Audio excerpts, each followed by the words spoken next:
No one works harder than us, apart from people in other professions. You're supposed to think that, awards are invidious and things like that, but I think they're heaven, and it's tragic how much I'm enjoying getting this. Everyone loves to win awards, but are they the right way to recognise what good journalism is? On today's episode, we ask the questions, do we really need journalism awards? What kind of incentives do they create? And with more people losing trust in traditional media, what could a new award system look like that values journalism as a public service? Yeah, I mean, it's great to be recognized for your work. It's great to be amongst your peers and your colleagues and people whose work you admire. But awards can be really challenging too, as in they're awkward to talk about and awkward to scrutinize for exactly the same reason. And this problem is something that exists across a lot of industries. There's been so much criticism of awards like the Grammys or the Oscars. And those criticisms span from everything ranging from who selects the awards to the relevance of the categories today. So journalism awards hold so much power in our industry, and that's why we're talking about them today. And a lot of the criticism around journalism awards is that they often end up shaping the kind of journalism that gets done. And there's often also like a real risk that they might further entrench privilege, or they might just contribute to this ecosystem where journalists are sometimes incentivized to be in this bubble, let's say, where we might end up praising each other, but not really reflecting on whether our work actually engaged audiences or meant something for the people that it reported about. Yeah, I think at their best, awards really incentivize journalists who are going above and beyond in an industry that, often doesn't pay that well. But at their worst, they can reward behavior that prioritizes visibility over true service to an audience. And I think a good example of this is recently the New York Times has created its own internal awards. I think it's called the Ox or something, which has a category like Top Journalist of the Year, but is only awarded to New York Times journalists. I think this really speaks to the sometimes self-congratulatory nature of these awards. I found that so surprising. Maybe I shouldn't have, but when you sent that link to me, Tessa, I guess it comes back to the fact that journalists really care about awards. So today, to tackle the world of journalism awards, we're talking to two people. One of them is Patrick Boehler. He is a journalist, and he has also worked as a journalism award reviewer. I am the founder of Gazzetta, which is a research lab that works in the media space and the information space. And it's so great to be here. And we'll also speak to Jennifer Athanasiou-Prins. Hi, my name is Jennifer Athanasiou-Prins, and I am the executive director of the European Press Prize, currently based in Amsterdam. We'll be talking about how awards shape our industry, what journalism should rethink when it comes to journalism awards, and why they're so important to get right. And just a reminder before we start, if you're finding these episodes of Backlight interesting, please leave us a rating or send the episode to a friend. It really helps others find the podcast. From Lighthouse Reports, this is Backlight. Every month, we take you behind the scenes of real-world collaborative investigations. We're your hosts, Impact Editor Tessa Pang and investigative reporter Beatriz and Silva.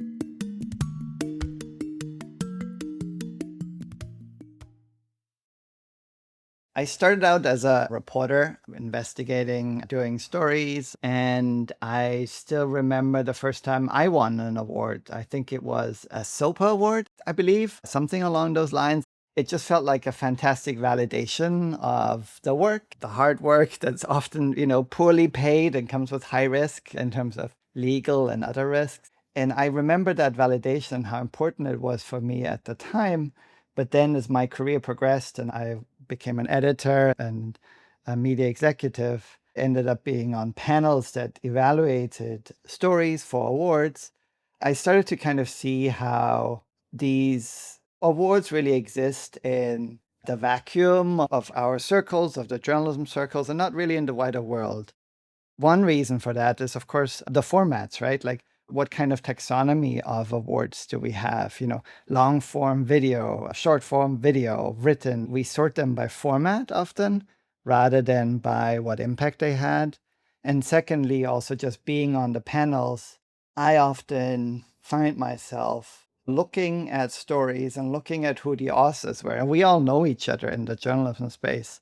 And I would argue that there is a bit of self-referential bias in the selection of people who get the awards, and that kind of perpetuates problems within the wider news industry.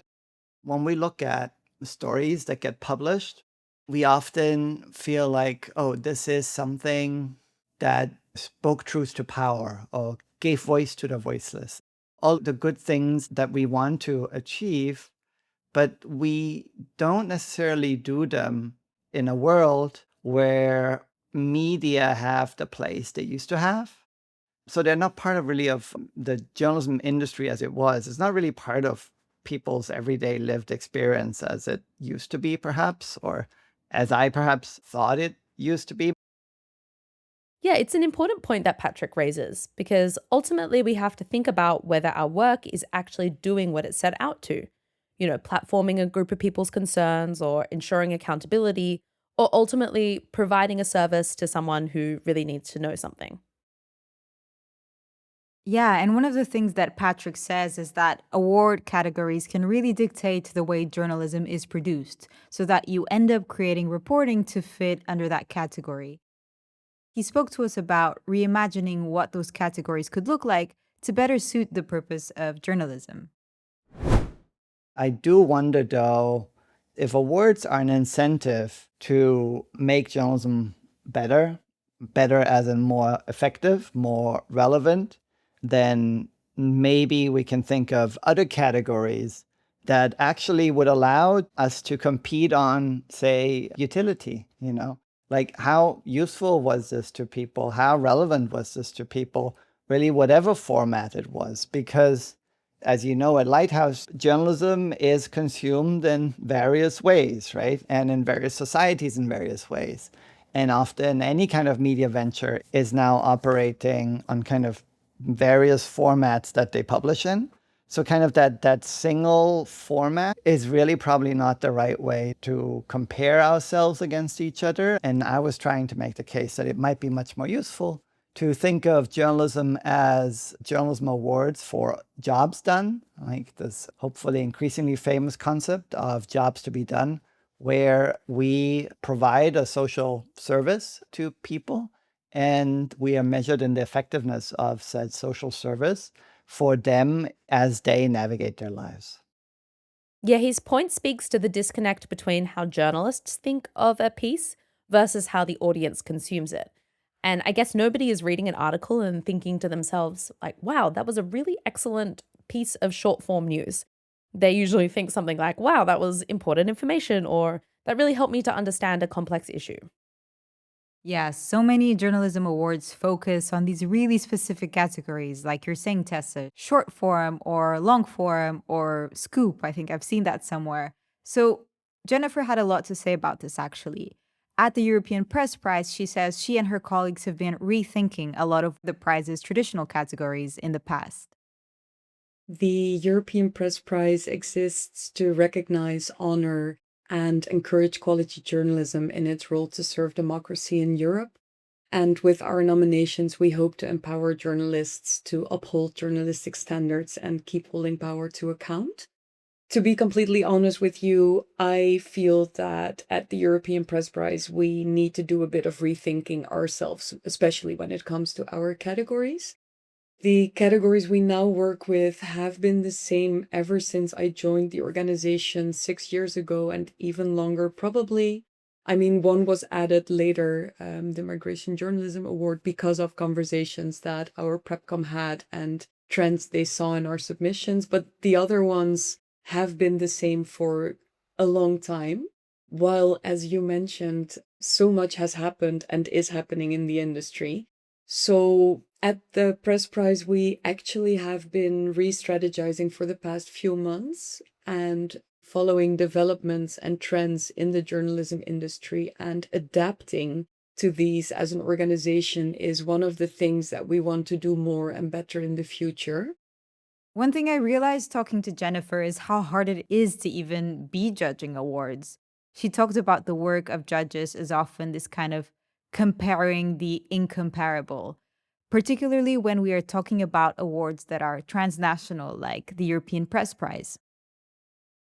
Comparing different works of journalism from different places by outlets from different sizes is, of course, not easy.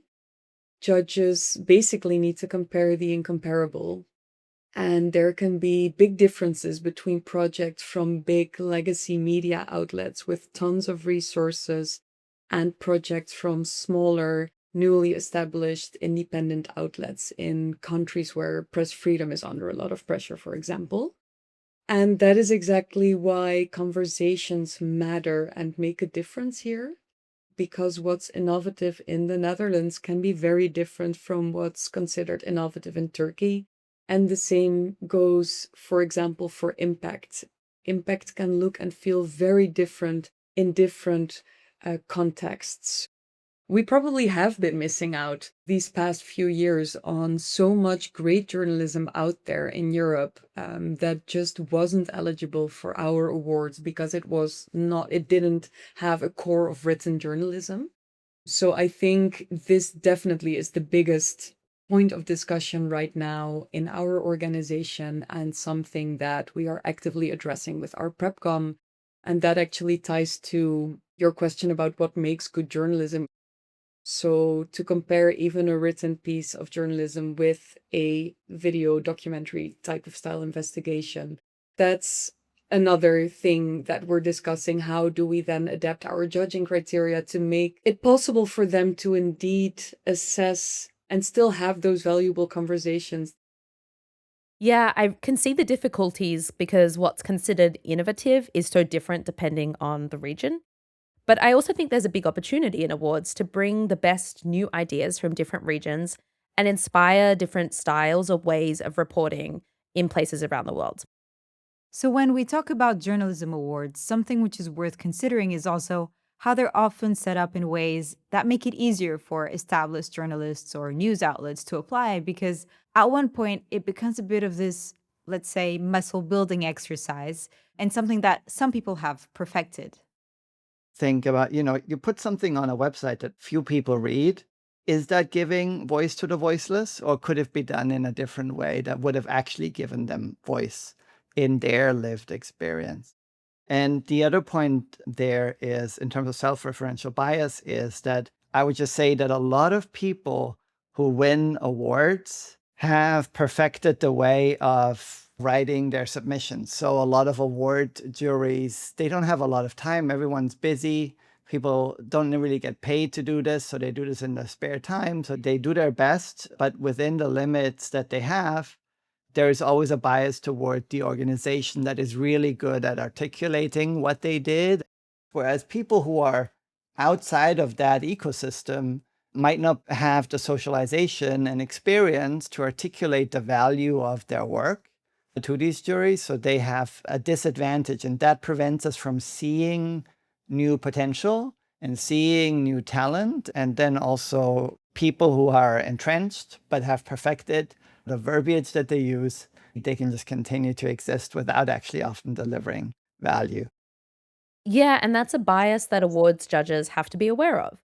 When you're going through hundreds of applications, it's often easier to recognize the merit in submissions that are written in the exact language and the exact format that you're used to seeing. But perhaps judges should be better trained to recognize quality journalism even when the submission isn't packaged in exactly the way they would want. There's a lot of things that we don't see because they have not been submitted. And there are a lot of things that we might not be able to appreciate because people have not known how to articulate the value of their work. I was talking to a friend recently, an independent journalist, and she was telling me I'm often not applying to awards because I'm generally just so busy trying to get my story over the line. So it's not always a top priority. Even though, as she acknowledged, of course, awards play such an important role, particularly if you're an independent journalist or from the global majority world and like giving you, this a sort of stamp of approval from your peers. Yeah, it goes to the heart of the fact that journalism awards can further entrench privilege or reinforce dominant power structures in the industry that benefit, large journalism organizations or ones with really established names. And another example of this is how awards can end up perpetuating exploitative dynamics where local researchers or freelancers do a lot of the work for a project, but the journalists from a bigger media outlet unfortunately get the credit for it at the awards ceremony. And it was nice to hear that this is being spoken about in different spaces across the industry. Jennifer told us about some of the conversations she's been having at the European Press Prize on how best to address this.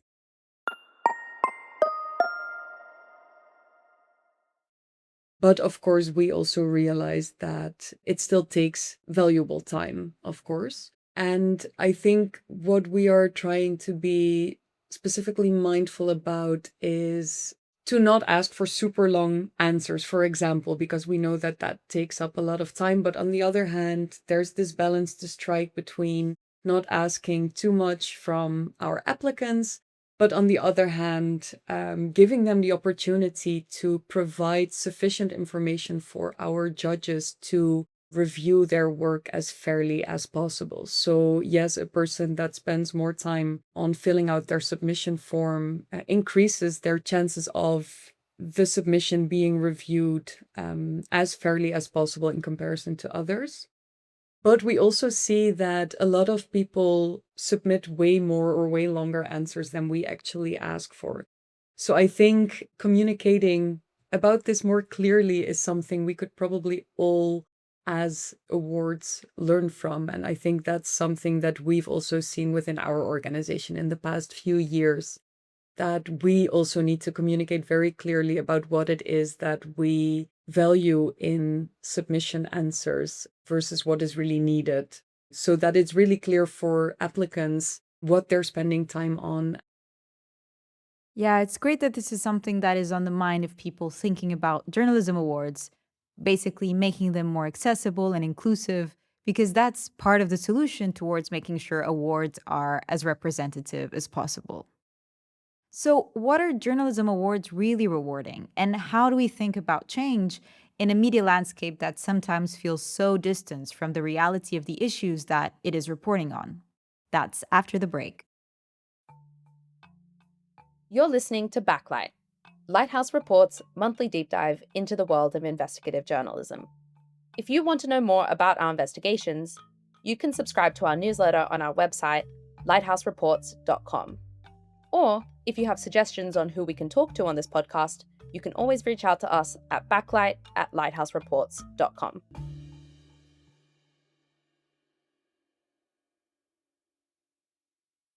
Today we're talking to Patrick Boehler and Jennifer Athanasiou-Prins about all things journalism awards. So we've touched on some of the issues about award formats and submissions and ways to fix them. Now we're going to turn to the more existential question that Patrick raised. Are journalism awards truly rewarding good journalism?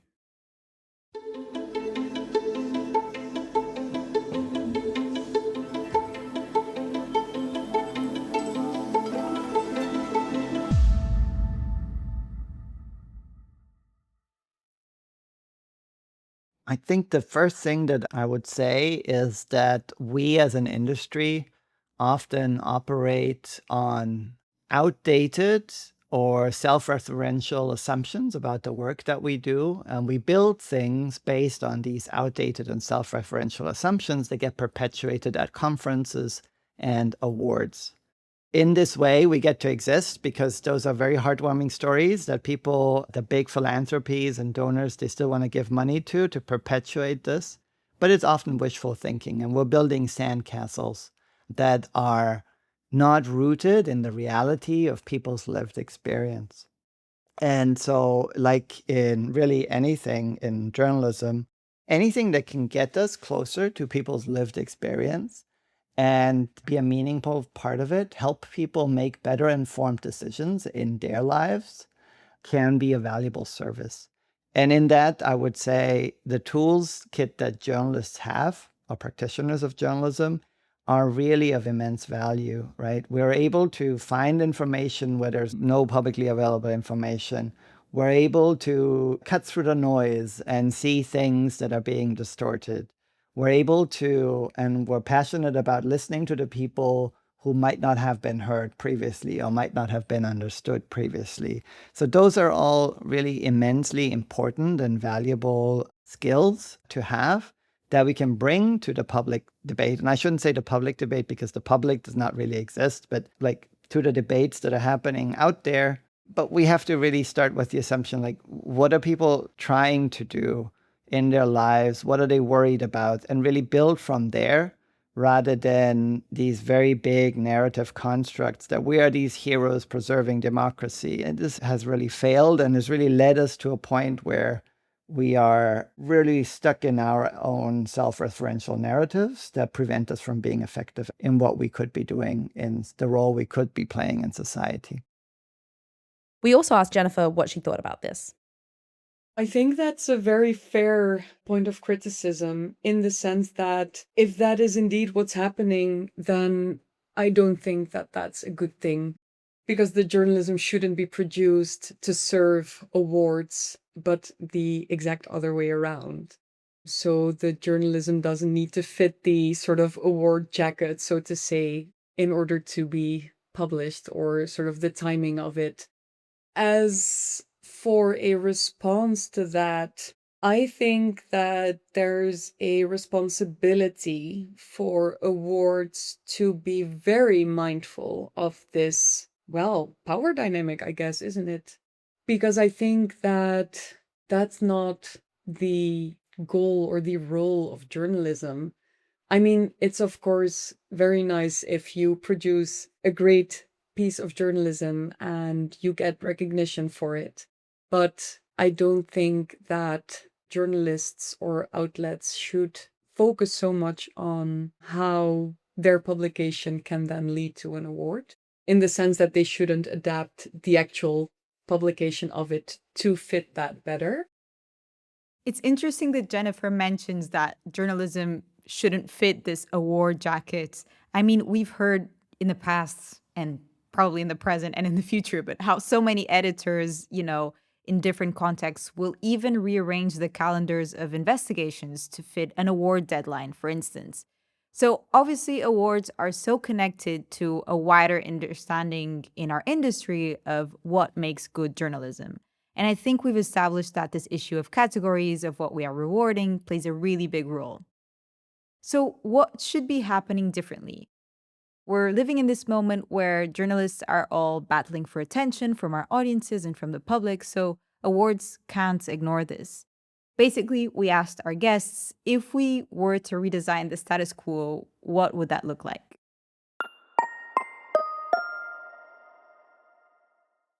It's an issue of what is this award about? What is it trying to reward? Is it trying to reward a well-written piece of literature? Or is it trying to reward information that is really useful to people, or that moved people, or that helped them in some way? So I think if I were to design an award, and I'm just really talking with the benefit of just being able to second guess things without having to do them, but I would really frame them around, what are you trying to do here? Rather than the format, and rather than kind of just not articulating assumptions that we all might have, and deal with them kind of front and center and out in the open so that we can have an informed discussion. The other thing I would think about is perhaps changing the roles and composition of committees or like juries to also have someone maybe in there who has the role, maybe paid, to go out there and look for other examples of people who have not submitted, who are outside of that circle, who are not in all the Perugia, side events already. So someone who is outside and actively bring them in. And then also people who are maybe someone who is an advocate for various people who haven't been socialized in the ways of articulating themselves so that award juries can appreciate the value of the work that is being done. Because I see a lot of people just gaming the system And it's really a pity because it doesn't incentivize doing the good work. It incentivizes crafting better narratives for award juries. And I think it might be good to have someone in the committees or in the juries who are actively thinking about that so that the jury members can really focus on their work. And we should say, for those who don't know, when he is talking about Perugia, he's referring to a international journalism festival that's held in Perugia in Italy every year. And I really do like this idea of having someone whose role it is to look at journalism that's not always getting showcased, or to be on the lookout for journalists who don't normally submit their work, and potentially supporting those people to do so.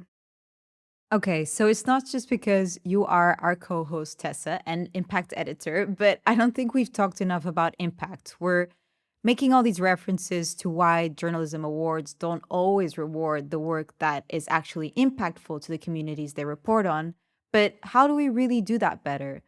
I mean, this is something that Jennifer alluded to, that it can be really hard when we talk about measuring impacts in different national or even regional contexts to be able to assess that. Yeah, and even how we as journalists define impact varies differently depending on the context. Things like levels of press freedom, or how active and engaged the public are, or how responsive decision makers are, all factor into how impactful your journalism can be.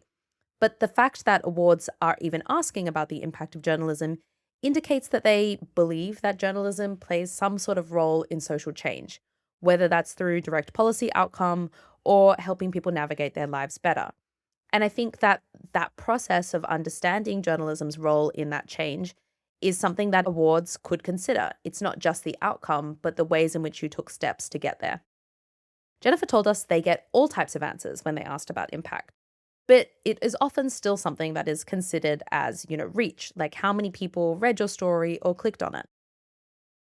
We indeed ask for impact specifically in our submission form, mainly because impact and impact can be two very different things in different parts of Europe. I think that even without dedicated categories specifically awarding audience engagement, for example, judging frameworks and criteria can and should reflect how a piece of journalism engages with its audience. So that can be part of how you assess quality across all journalism award categories, basically. So I guess there's no one size fits all answer there, which is exactly why dedicating real time and attention to those conversations matters so much. And I think awards send a signal about what good journalism looks like. And if audience engagement and reaching diverse or a wider variety of communities aren't reflected in how you assess work, you're implicitly saying that those things might not matter. So I think people in the journalism space need to actively address that and be willing to update their frameworks accordingly. I think awards have an opportunity to celebrate work that demonstrates great examples of audience engagement and journalistic standards going hand in hand very well. And I think, especially in this day and age where the political and technological landscape is shifting so rapidly, and where journalists and newsrooms are operating in an increasingly saturated media and information environment, and where the pressures on journalists are so significant, it feels more important than ever to adapt. And I think the tension here is that awards consider journalism to play a role in making progress on an issue, but a lot of journalists themselves don't necessarily think that that's their role. So I would love to see awards doing more to, credit journalists who are truly engaged in communities, or who are trying to provide a service, or who do go the extra mile to make sure that their journalism can have an impact on an issue that it's reporting on. We asked our guests basically, what makes journalism awards important? I definitely think we should celebrate meaningful work. We should definitely celebrate it. I think awards or any kind of celebration of great work is a societal tool to create role models, to incentivize good behavior. So in that way, absolutely, we should celebrate also ourselves and that those should be rituals that should exist in really any industry. And we should be excited about peers. There should be competition amongst various people for things so that everyone strives to become better. Definitely think so. Let me think how to best explain this, because it's, of course, I don't want to assume that things change drastically straight after a journalist gets a nomination. Unfortunately, it's not the way it goes. But if we're looking at our organization trying to be this reference point for quality journalism serving democracies in Europe, then we hope that a nomination can serve as some sort of, stamp of approval. And it was interesting to hear Jennifer say that maybe the key to having journalism awards continue to be a good incentive in our industry is to basically stay open-minded, stay open to change, and not close in these fixed and outdated categories or even ideas of what journalism that should be rewarded looks like. What we need to do, and what I hope we will be doing in the coming few years, is to experiment, basically. So to see, okay, what hasn't been working well these past years, what does the industry need, and to adapt to that. And then let's just see where that takes us. So if we change something next year and we realize that maybe it's not working out the way we wanted it to, then we can review and reassess and adapt again the year after. So I hope that we will learn by doing and not be afraid to potentially make mistakes, because it is a tricky time. It's difficult to adapt to all of the things that are going on in the journalism landscape nowadays. So I mainly hope that we will be brave enough to make changes and to learn from them, and to also acknowledge when some things don't work out the way we